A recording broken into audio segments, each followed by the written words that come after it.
Making you a little video. Today is an exciting day, full of challenge for me. I know I always say that, but it's true. I got a pretty big walnut tree.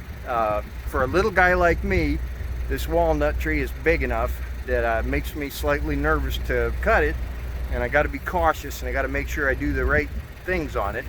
That's probably why I'm not smiling as good when I'm talking to you, because I'm trying to be pretty focused on what I'm doing, and we're in the middle of it here. And so, big walnut right on the corner, growing into the edge of a balcony, you'd call it, on the outside of a 100-year-old and some mansion.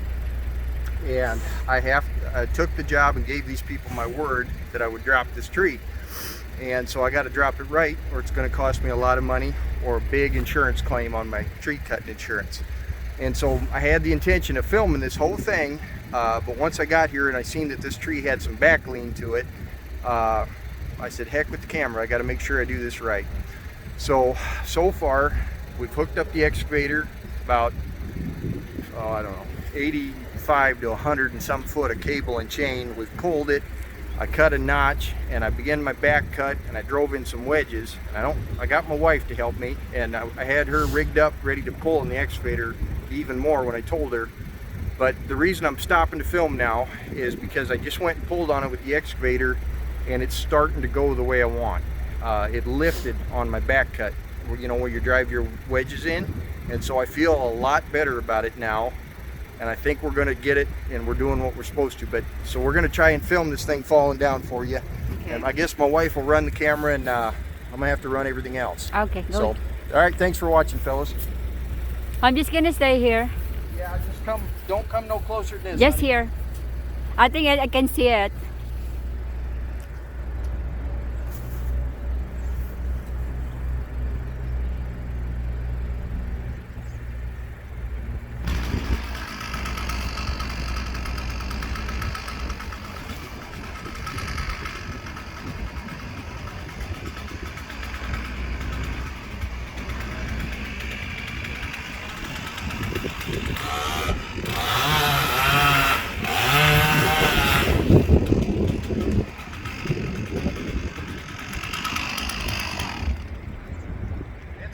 But I don't have the balls to stand in there. I'll pardon my language, so I'm going to go pull on it. Okay, Daddy.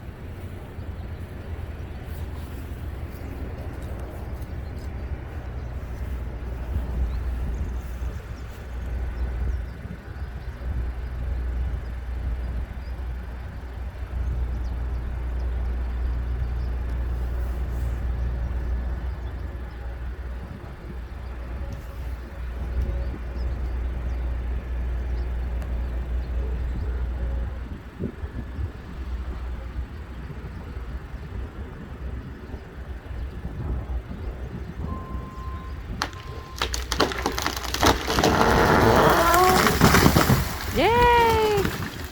Good job!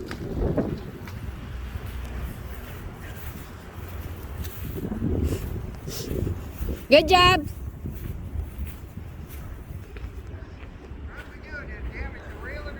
No, you didn't damage anything. You did good. Let me show the guys here, can I? Yeah.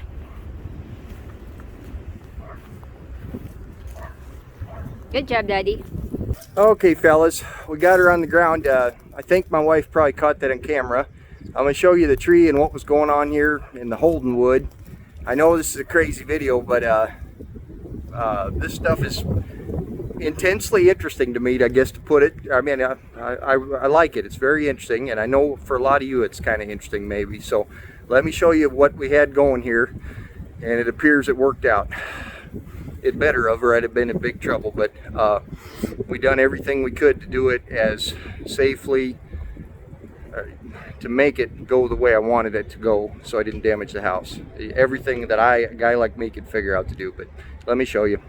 So this is what we got here. This is probably, I suppose, 25 to 26 inch diameter walnut tree, and I believe it was this whole branch back here was slightly leaning the wrong direction towards the house, and had me real worried. You can see over the years that it's grew right beside and working on destroying this balcony of this big mansion here. And so this is the Holden wood, but I, you know, come in here and made a notch, and I come over here on this side, if you can see that, and I had to make a plunge cut so I could get that side. My bar ain't quite long enough to cut all the way through, and then not cut into that concrete there of the balcony. And here's my Holden wood. I probably left 3 or 4 inches or more Holden wood, probably more, but I basically drug this thing down with an excavator. And I don't know if that's right or not, but I want to make darn sure that that it went where I needed it to go.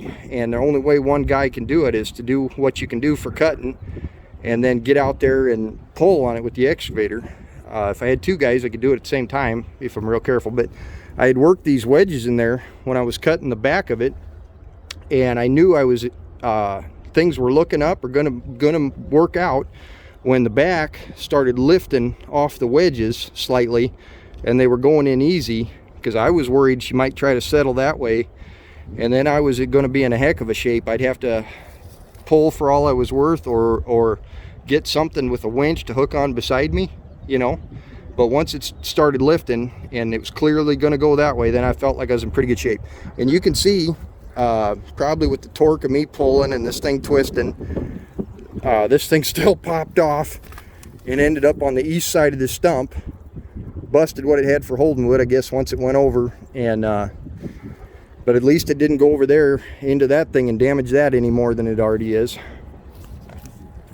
But thank you for watching, fellas. I know that's kind of a wild goofy video there or something, because filming was secondary to me at that point. Prior to trying to do what I was supposed to do here and keep my word was the primary. I planned on making a real nice job of filming it, but once I got over here and seen this thing was back leaning, I got myself nervous, and I, you know, got to thinking, boy, should I do this or not? You're taking a risk here. If you're going to do it, you better do it right. But anyway, so that's it for this video, and our next video is probably going to be cutting this walnut tree up and loading it onto a trailer and working on hauling it out of here for firewood. And I suppose some of you guys are going to cry that it, and I don't blame you. I'm not being mean, I'm not trying to, but that it's a walnut tree and I should be milling this thing up. But I don't know anybody with a mill, and it's a town tree. A lot of people don't want those because of nails. And it's got a bunch of crotches in it, but I suppose that'd make for pretty wood. But anyway, see you on the next video. We'll be cutting a walnut tree for firewood.